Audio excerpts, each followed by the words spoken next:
तो क्वेश्चन करते हैं, a thin uniform rod pivoted at point O. तो ये ब्लू वाली रॉड है, ये पॉइंट ओ पे फिक्स्ड है। अच्छा, क्या दे रखा है? थिन रॉड है। तो थिन रॉड का मतलब ये हो गया बेसिकली कि रॉड के मास को हम इग्नोर कर सकते हैं, ठीक है। अच्छा, ये क्या? It is rotating in the horizontal plane with constant angular velocity omega, है ना, एंगुलर वेलोसिटी ओमेगा से रोटेट कर रही। अच्छा, at t is equal to 0 small insect starts from O. ये इंसेक्ट बना रखा है ना, ये यहां से शुरू किया बेसिकली,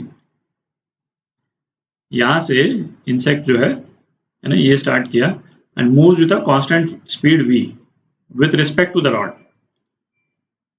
ठीक है। रॉड पे इंसेक्ट की वेलोसिटी v है जो कि कांस्टेंट है। अच्छा, it reaches the other end of the rod, यहां पे पहुंच जाता है, t इक्वल टू t पे रुक जाता है। एंगुलर स्पीड जो है ओमेगा इस पूरे सिस्टम की कांस्टेंट रहती है। तो जो टॉर्क का मैग्नीट्यूड है इस रॉड पे जो चाहिए होगा, इसको कांस्टेंट एंगुलर वेलोसिटी से घुमाने के लिए बेसिकली, ठीक है। तो वो as a function of time पूछा है। तो फंक्शन ऑफ टाइम पे टॉर्क जो है वो किस तरह से वेरी करेगा ये पूछा है, ठीक है। तो टॉर्क क्या होता था? टॉर्क होता था dl बाई dt, ठीक है। अच्छा, और L क्या होता है? आई ओमेगा। अच्छा, नॉर्मली क्या, हम जितने भी सिस्टम देखते हैं उसमें जो रोटेशन हो रहा होता है उसमें आई तो कांस्टेंट ही रहता है। तो इसीलिए हम क्या करते थे कि जब इसको डिफरेंशिएट करते थे तो आई को तो कांस्टेंट ही रखते थे। तो dl बाई dt को हम आई इंटू अल्फा कर देते थे, ठीक है। इस वाले केस में क्या है, ओमेगा तो कांस्टेंट ही है पर मोमेंट ऑफ इनर्शिया वेरी कर रहा है।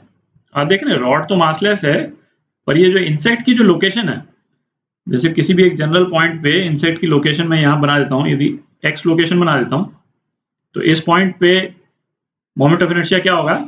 मास ऑफ इंसेक्ट को यदि m ले लें तो मोमेंट ऑफ इनर्शिया mx² हो जाएगा, ठीक है। और चूंकि x वेरी कर रहा है ना, इंसेक्ट तो मूव कर रहा है, x वेरी कर रहा है, तो I जो है वो वेरी कर रहा है।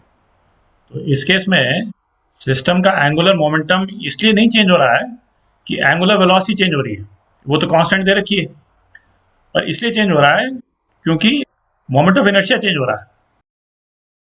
तो करते हैं, तो टॉर्क कितना आ जाएगा? dl बाई dt, ओमेगा तो कांस्टेंट है, omega into D I by D T, ठीक है। अच्छा, आई क्या है? mx², यहाँ लिख ही दिया मैंने। तो omega m 2x into D X by D T, और D X by D T क्या हो गया? v हो गया जो कि कांस्टेंट है, ठीक है। 2m ओमेगा, v अलग लिख लेते हैं और x अलग लिख लेते हैं, है ना, दोनों का अलग अलग कारण। तो टॉर्क बेसिकली इस तरह से वेरी कर रहा है, ठीक है। तो अब आप देखें कि जब तक ये यहां से लेकर के रॉड के दूसरे एंड तक आता है इसकी वेलोसिटी v रहती है, ठीक है। अच्छा, अब इस वाले एक्सप्रेशन में x को रिप्लेस कर देते हैं, है ना, टाइम के टर्म्स में लिख देते हैं। तो x क्या हो जाएगा? vt के बराबर, ठीक है। तो टॉर्क का एक्सप्रेशन क्या आ गया? 2m omega v² into T, ठीक। तो अब क्या है, जैसे टॉर्क t के प्रोपोर्शनल है, डायरेक्टली प्रोपोर्शनल है क्योंकि v तो कांस्टेंट है। तो ये तो स्ट्रेट लाइन रहेगा जब तक रॉड दूसरे एंड पे नहीं पहुंच जाता, तो ये स्ट्रेट लाइन तो या तो ये हो सकता है या ये हो सकता है, ठीक है। अब जब यहां पे पहुंच गया इंसेक्ट, जब यहां पहुंच गया तो ये तो रुक गया ना, यहां आने के बाद में रुक गया। तो रुक गया का मतलब क्या हो गया? वेलोसिटी जीरो हो गई। तो वेलोसिटी जैसे ही जीरो हुई, टॉर्क का रिक्वायरमेंट जो है वो जीरो हो गया।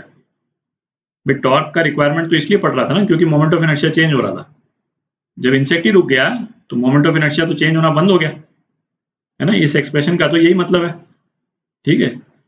तो जब t is equal to T हो जाएगा तो टॉर्क का रिक्वायरमेंट जीरो हो जाएगा, ठीक है। v जीरो हो गया यहाँ पे, इस पोर्शन में v जीरो हो गया। ठीक है, तो टॉर्क 0 हो गया, तो बी पार्ट करेक्ट है इसका, ठीक है।